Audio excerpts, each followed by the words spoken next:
Hello. How are you, Mr. Penn? Well, that question is it's a bizarre one now. This is something I feel like I'm saying now when I speak to any friends. I mean, I personally am good. My family happens to be well, and I gather it's the same with you. Is that right? So. Yeah. So, we're two people, and maybe we're two families in a position where we're relatively protected, I might say, by our various privileges. The fact that we're not crowded into the densest city in the world. Yeah. So I'm good, but it's safe to say that question is never meant more.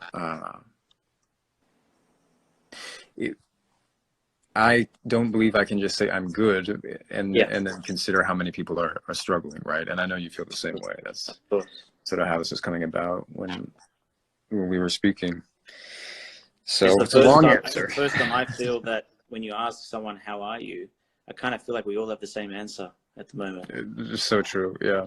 As opposed to, oh, what's going on in your life? No. It's what's going on in our life. And the question, how are you coping?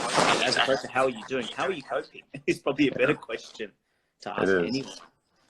Which is... Well, I mean, I guess that's something that will come out as we consider the questions tonight. Because, I feel like in any given moment, it's a little bit of a mental and an emotional roller coaster in ways that we can't anticipate. And I think this is maybe... I want to reiterate, I think it's probably already understood, but like neither of us regard ourselves as authorities. Of course. No one else regards us as authorities. So everything we're sharing here is in the spirit of, as Denise mentioned, service. It's in the spirit of, I mean, look, a lot of people now are doing these live chats. Musicians, I think, is a pretty incredible thing, the way they are offering their services for free, like John Legend and James Blake and these types playing. So, this is we're offering tonight something in the spirit of that. However much anybody regards me, is aware of me, and might follow me on Instagram, well, thanks for listening. And if any of this can be at all any kind of support, then that's a lovely thing. But I don't expect it to, is what I want to say. I don't expect to anticipate that to have that kind of influence. And so tonight, I think it's like we're asking questions ourselves and asking them alongside you. I've had a lot of questions come in, Penn. A lot. When you shared this morning what we were doing, the amount of questions that came flooding through was just, there were some amazing questions. There was just some amazing responses and feelings of what people are going through in different circumstances. And the reason why I thought it might be good, because for me, this is really not my forte, to jump on live and start talking. It's me either. This is, I think, the third time I've done this, by the way. There you go. And this is actually the third time for me as well. So really, funny enough, well, you've gone on accidentally, maybe you've dialed to go live, but this is the first time that I've actually thought, let me see what I can do and just have some conversations with people. Like it doesn't have to be pressure, it doesn't have to be scripted. But what we had in mind, and we've been consulting a fair bit, is I think we both agree that let's see what people want to talk about. And we don't want to bombard it with Corona. We don't want to just do that. We want to talk about us. We want to talk about how is everyone doing? What are the circumstances? If there's something that we can share from what we are doing to stay sane, even though I might not be sane, there are times I lose the plot and I'm just like, you're crazy, bro. Oh, no. Yeah, no, I know. I feel the same way. Today was actually a tough day at points. It really was. Yeah. And do you know what got me? Do you know what got me? The way you posted it on your story, I did not expect you to. I thought maybe the dog. the dog. I'm like, that was a liked few days. So I'm blessed right now to be in upstate New York. I won't tell you where. What a surreal thing that is. I would love to say where, but that's not the way. No, it's all good. It's all good. So there's a lot of open space. There's an incredible amount of open space. We left weeks ago before it became evident that this was what it was. When actually the term social distancing was new. It's still new, but now it feels like we've all lived 3 lifetimes in the last 3 weeks. Yeah. But yeah, I was able to walk the dog in this vast open place, which was really nice. And it's a joy, you know, to be able to have that right now. Absolutely. Anyway, that you were in the middle of saying something else. We don't need to go on about my dog. No, it's all good. No, all I'm saying is that things like that, appreciation, we can't be spontaneous anymore. Yeah, right. What can you be spontaneous Well, actually, about? here's what I feel like the world has spontaneously evolved its relationship to social media and technology. People love to complain about it. People love to be like, ugh, that drug.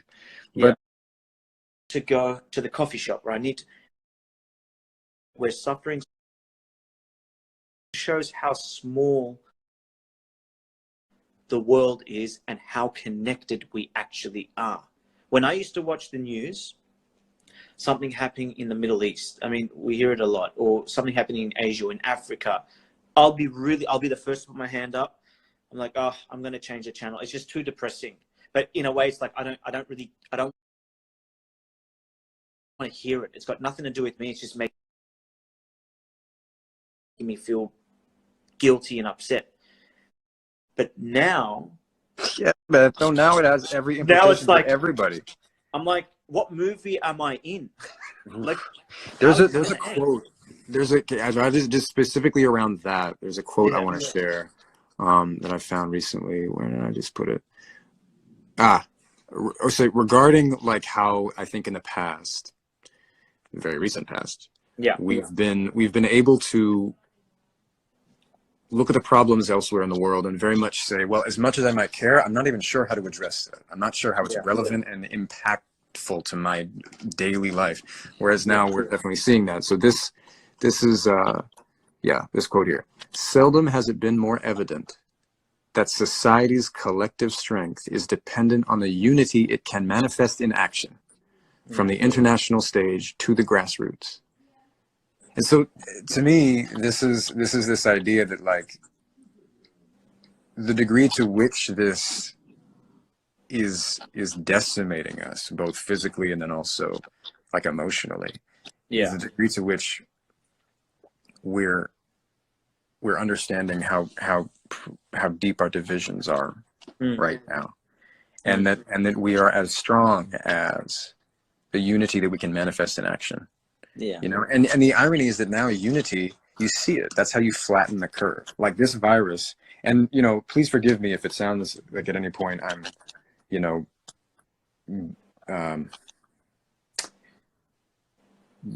there's so much to deal with sensitively now, and I think, but I think to illustrate this example of like how united or how divided we are, and how valuable our unity is when it's in action, is that, you know, a country or a world or a city, you know, a family united is able to flatten this curve as we've been seeing, right? Like if everybody will stay put, if everybody will wash their hands. I just realized I've been touching my face all throughout this. Me too. By the way, but I washed my hands right before. Keep talking. Also, dude, we touch our phones. It's so imprecise. It's so anxiety inducing sometimes. Yeah, that's good. Yeah, you're giving us a good look. That's but we're able to put this thing to rest more readily when we are united. You know, the fact that our hospitals are so tested, so unbelievably tested right now. There's a lot of factors to consider. If it was if it was possible or easier to reach a consensus, it seems to me that much more could be done much faster, you know? And that's unity. Like this idea that like the oneness of humanity, you know, it's a spiritual principle, but like, what does that mean in action? Well, it actually, it looks like what we're seeing now in the places where we are able to flatten the curve, just like entire cities staying home, but like rapping together. In Brooklyn, there was, this is on YouTube, there's like multiple city blocks rapping together to the Notorious B.I.G. all from their windows and their porches. Like that is, yeah, that when I saw that, I just got chills and I teared up. I was like, wow, that's remarkable. You know, and in Italy where it was an epicenter for some time. I mean, everybody came out every day and they were clapping, they were singing, playing music, DJ. Yeah. It's just, yeah. We would have never have done that if things like this didn't happen. No way. Yeah, it's tricky because every time I consider how beautiful there's these manifestations of true beauty right now, I think. True unity right now that I marvel at. And then it's paired with, you know, literal death. It's paired with this calamity, this worldwide calamity, which is an interesting thing. I am Shona Royal sent me a question, and it's great because we're kind of talking about it. She wrote, in regards to everything that is going on globally right now, I honestly have never felt more at peace. While the media and the government are pushing the fear factor on our nation, I personally want to encourage everyone, of course, to stay safe, but also push to stay sane. So this is the thing. Whether you want to relate it to business, you want to relate it to personal achievements, you will only become the best once you've struggled. The people that get given on a gold platter and they go straight to the top, they don't appreciate how it actually takes someone to get to where they got. And they can come just as fast back down. And what we're going through, showing how we can actually show love. You know, playing music is a simple thing. I'm a producer, musician, and so are you as well, and acting. But by playing music from your balcony for the people in Italy, in your street, to put a smile on their face, to allow them to forget about the 2 hours that they're outside on their balcony, to think that they're not prisoners, because we are prisoners. That's what people are starting to fear. We're pretty much isolated. We cannot leave our house. Even though it's a luxurious thought rather than being in a prison cell, but the fact that you can take people's minds away from the current situation and allow them some peace, I think because of what's happening, the best is coming out of us. We are tapping in deeper. We're thinking how, and I was telling you this as well before, this whole episode, this whole thing that's going on between you and I and many other people that are doing all these live streams, it reminds me of Alicia Keys when she stripped down and started to do the no makeup on social media. To put aside the facade, come deep. This is who I am. You want to judge me or don't judge me? This is who I am. We need to get over the fact that we're being judged on the way we look. So now we need to get over the fact on how we judge people's actions. And now people realize that there is a deeper meaning to life, and there is a deeper meaning to why are we actually here? Well, I think you're right about that. There are so many people, I think it's a challenge for a lot to see the silver linings right now because it's like this really nuanced approach that we're all trying to strike. You know, even right now for you and me, it's like, you know, that balance between recognizing the pain that people are experiencing. And to be fair, this isn't even just like, oh, those who are touched by losing people to coronavirus and those who are dying, those who are struggling, those who are ill. I mean, right now, domestic abuse, Absolutely. like emotional and physical abuse in households, because everybody's home, Yeah. skyrocketing, you know? Yeah. And this is something I think a lot about from my show. By the way, have you guys seen my show? You want to talk about domestic violence? We could go off about my show. You know, I mean, imagine any kind of reality in that world. Like all those people in that show, those dysfunctional, privileged people in that show, you keep them at home, they'll all kill each other. Yeah. But to bring it to reality, I mean, it's a fine line that we're being asked to walk now. It's like for every blessing, there is a great burden. And I suppose what that seems to do for us is what does that do? I suppose for me, I can only reflect on myself. I suppose that I'm grateful for this opportunity to learn and to hone and refine my posture as a person actually in public, as a person with, you know, all the attending privileges, like you name it. I've sort of got it from my success in the industry I work into, you know, being a young white man and all this stuff. So I'm actually grateful for the opportunity to really consider even more deeply those who I'm grateful for, who go unrecognized, you know, the people who really support the businesses we rely on. I mean, living in a city like New York, the amount of times you go outside, you mentioned coffee shops earlier. Coffee shops, I mean, you know, the countless services that are provided for a person walking through New York City, which they don't really give a thought to. The trash can on the side of the street. I mean, these things are quite legitimate, and a lot of times it would seem saccharine to try and express the sort of gratitude that I'm talking about, because you kind of just have to get on with your life, as we would say, you know. Yeah. But now we're being forced to stay home and really think about what we've done. We're like being sent to our rooms a bit. Can I emphasize, whoever's watching, or if you know anyone that is having any type of abuse problems, to ask for help.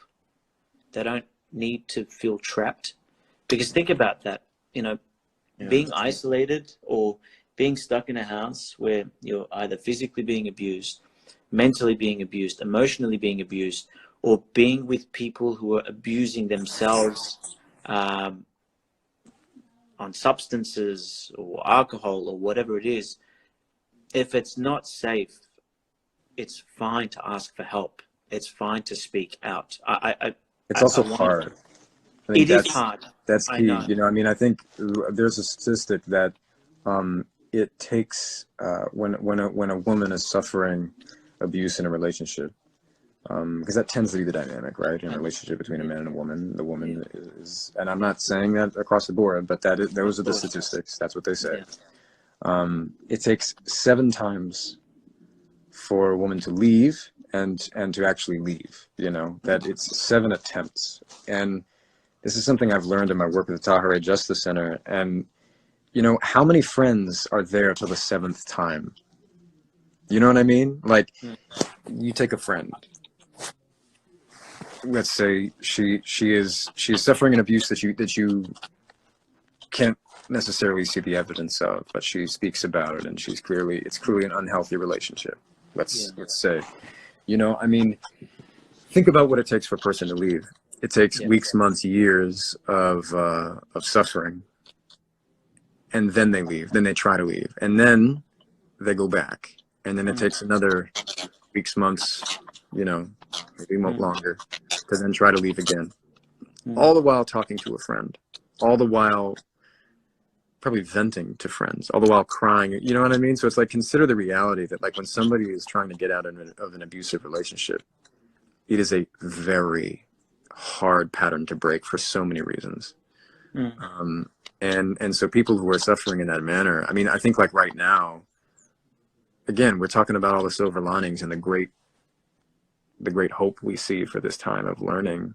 And yet, obviously, it's also a time that dysfunction can set in, like, and really magnify.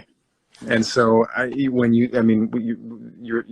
thinking to bring this up was really sensitive and really nice, because it's like, of course, neither of us are authorities, neither of us, No. but like, if anybody listening is experiencing that sort of thing, it's like utmost encouragement to seek help and health, you know, and that it is incredibly difficult. And that you and I are both sticking out of our comfort zones right now. Yeah, so I'm actually not that comfortable doing this, but it's completely different. I mean, it's I don't want to relate it at all, but we are all stepping out of our comfort zones, and I just want whoever's listening or whoever you may know, as difficult as it is, if I can say something or you can say something, just to give them that little bit of hope that maybe we can beat that evil side to say, no, I need to suppress and keep my mouth shut.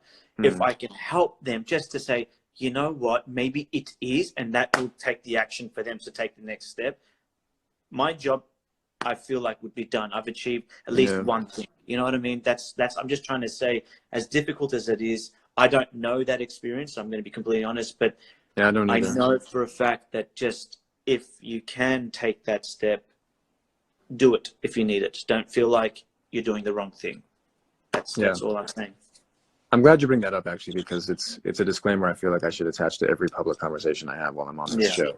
This show is so popular, and people love this guy so much. Like, what are some other questions that we have? Before let me just pose a question for some people to think about. Okay. What was it? I had it in my mind. Oh yeah, I'm kind of curious, because I hear this concern from a lot of people that a lot of young people are not taking this very seriously. And I know that it is true, actually. I know that it's hard for, let's say, 16, 17-year-olds to stay home right now when it seems like, oh, if I just go to the woods with my friends or whatever. So I'm kind of curious, maybe if anybody there is struggling with maybe taking this seriously, questioning what they're hearing in the news. Have you been seduced by any, really tasty conspiracy theories? You know what I mean? Like, now is a time where we have to be very careful about our resources, mindful about our resources, where we're getting our information. So it's kind of like, it's a question I don't know that we'll see an answer to right now, because it's not like you can write a term paper on this, a little comment box. People are writing. I mean, some person wrote, it's pretty blunt, but the fact is, lose someone and then you will take it seriously, which is actually a true fact. Why must we wait till the bad result hits us? Why can't we prevent? I think the key word is, how can we prevent? But I've got a lot of questions coming through. Give me one sec, Penn. You keep talking if you want. No, I think I'm good. There's actually a question that's it's a bit personal that you can answer, I'm sure, because I think there's they're asking how your wife is doing, because they know you're pregnant. That's right. Yeah, I'm expecting a newborn. I'm about to become so I have a stepson, and that's an incredible gift in this life. You ever? He's 11, so he seems good. He's actually. He seems pretty good, and he's healthy. My wife is pregnant, and we're due in July. So, is there a higher risk? There's not enough data. That's what's kind of so. What's good? What no data? Well, I shouldn't say no data is good data, but the data that does exist seems to be pretty promising. Yeah.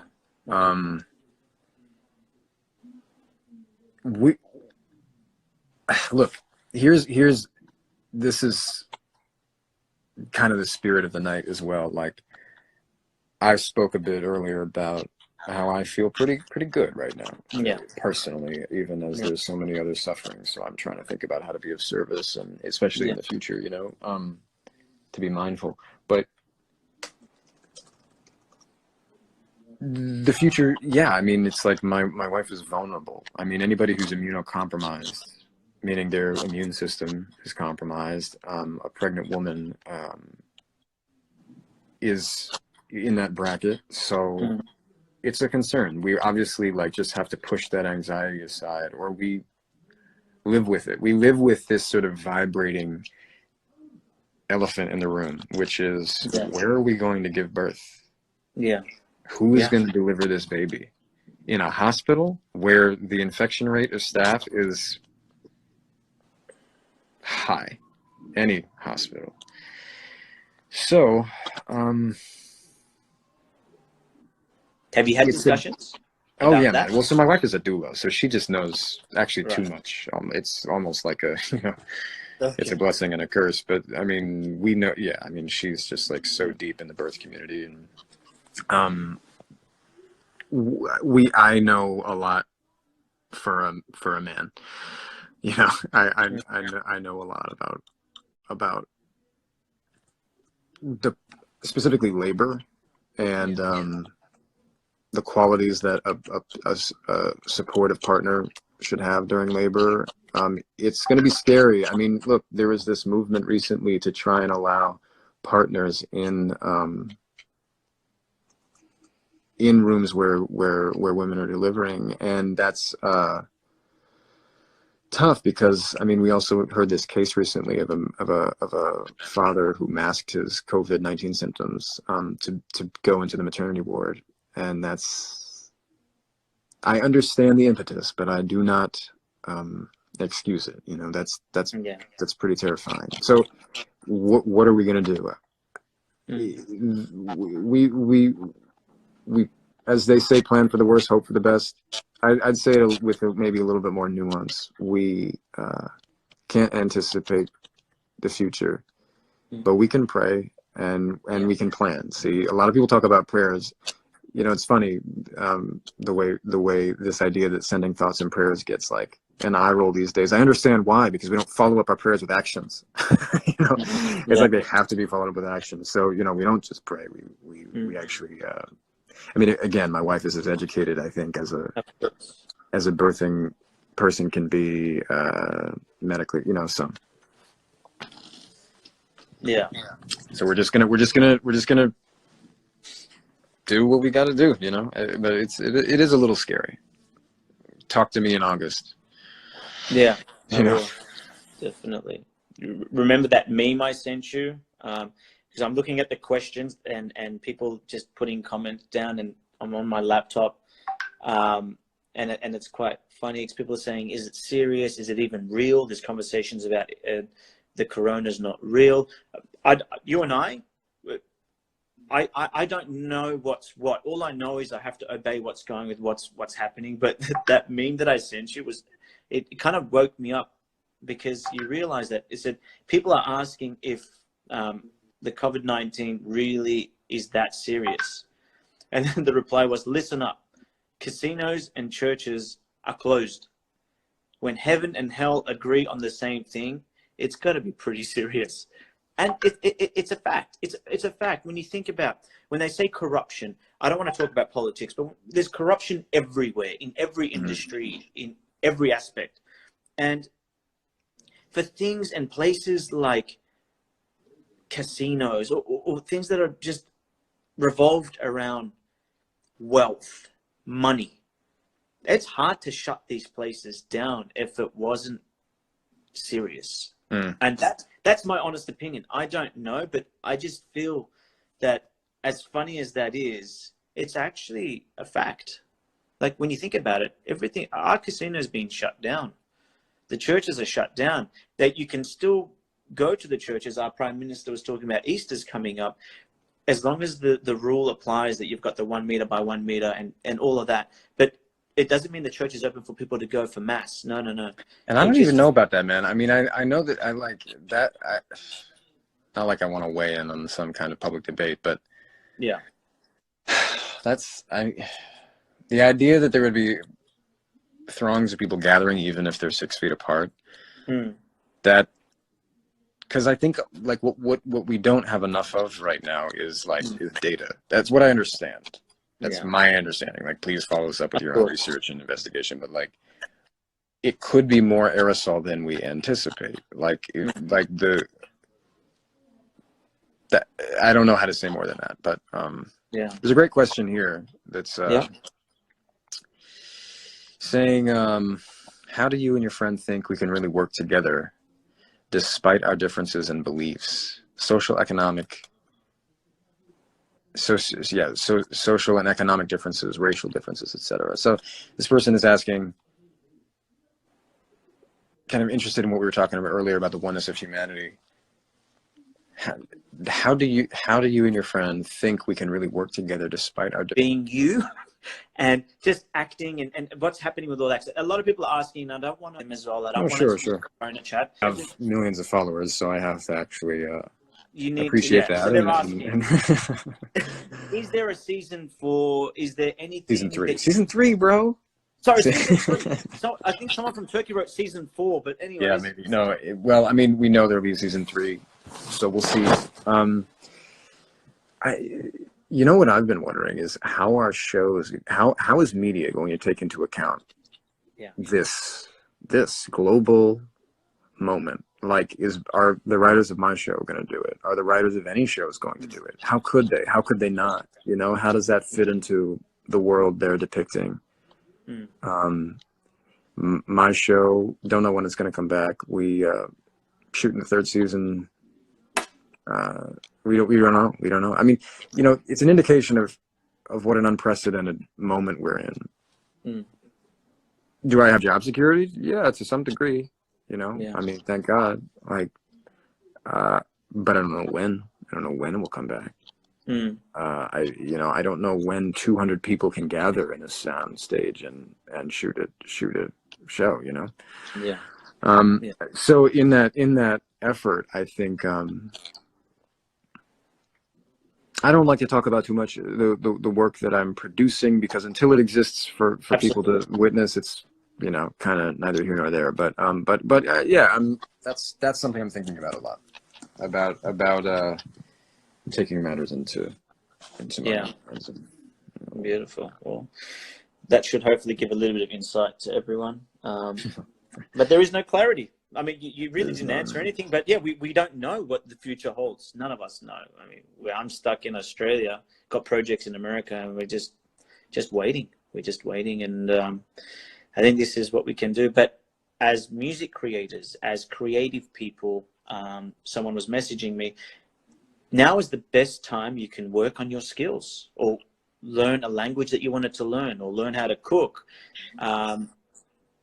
Get on a diet. It sounds great, man. It sounds great, but it's hard to do that stuff. I know. I mean, it's like you know, look, I'm sitting next to my Wurlitzer here, and like, to be honest, I have barely touched it, and I keep thinking, like, I was thinking to myself, I was gonna set this goal to learn to play. It's ambitious, by the way. It's exceedingly ambitious, and I won't do it, but to learn how to play all the songs on Songs in the Key of Life by Stevie Wonder. Oh, by the way, Bill Withers.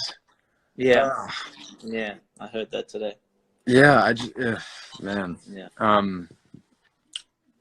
So, what were we talking about? Yes, you were being very inspirational and encouraging people to use this time productively. But and then I was laughing, and I mean, it's tough. It's tough. It sounds so good to be productive. Yeah. But geez. It's hard. Yeah, it's hard. It is. We're all here for you. That's it. I don't know if there's anything else we have. We've got a few more, like a couple of minutes. If there's any last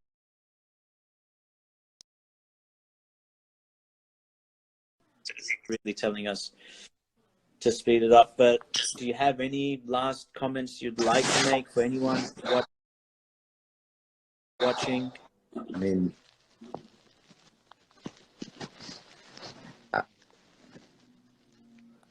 no. Okay. Yeah. If you stayed through what we got, 1,600 people watching now. Hey, I really wish that this was more interactive. Somebody said we have no choice. We have to work together. That's what I would say. Another person said flatten the curve. Absolutely. Which is what happens if we work together. We will flatten the curve. Someone asked, is Gossip Girl coming back? I'm not on it. What else? What else we got here? Thank you, Anise, for suggesting this and asking me to do it. You know, thank you for coming on. I mean, in the spirit of service, it's definitely. We got to stay in touch with one another. We got to be talking to each other, and I mean, I'm meaning, you know, you and I, but I'm talking about people and their friends. And once we're able to go back outside, whew, I hope we look at the people we live next to differently. I hope, you know, like when we can really be together again. I mean, can you imagine the release, the relief? And we will all have lost people along the way, but 100%. It's sobering and it's moving. So anyway, thank you guys for tuning in. The best cure for this, I think, to end it is, let's just love one another, and however we can express that, whether it be a phone call, an email, a text message, whatever it is, I think love is the cure of all things. All right. I know it's late. Good night, y'all. That's right. It's early for you. I know. I'm going to have some lunch, and I'm going to try and enjoy that in isolation. But thank you so much for coming on, and hopefully we can do this again, and I'm sure we'll be in touch and try and work out some other creative ways we can contribute a little bit to the community. All right, man. Be well. Good night. Brother. Good night.